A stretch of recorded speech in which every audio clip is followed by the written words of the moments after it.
And I see now more than ever that people, need, some people I've had on have had a voice, and some people haven't had a voice that needed a voice.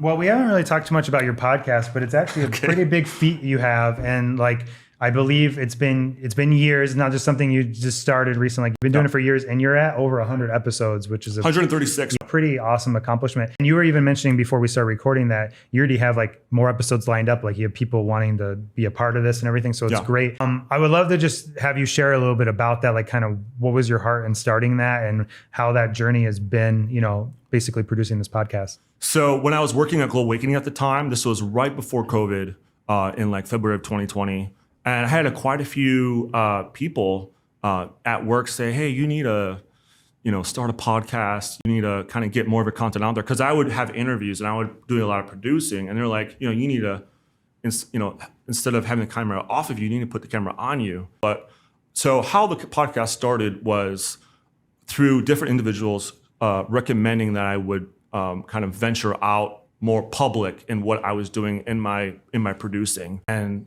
in that process, I wanted to make sure that it was something that God was leading me to do, and I was getting all green lights in that. And so from there, that's basically how it started. But in that, I wanted the mantra is to inspire and empowering emerging leaders, both in the business and in ministry and abroad. And so that's kind of been my heart all this time. And so I've interviewed various people in business and in different capacities in leadership. And I've learned a lot through that. And I see now more than ever that people, need, some people I've had on have had a voice, and some people haven't had a voice that needed a voice. And it's been really neat to see just the impact that podcast has been making all these years. So it's been really neat to see the fruit of how the podcast has made a difference in other people's lives. And so it's been a really exciting journey, and I've learned a lot through the process.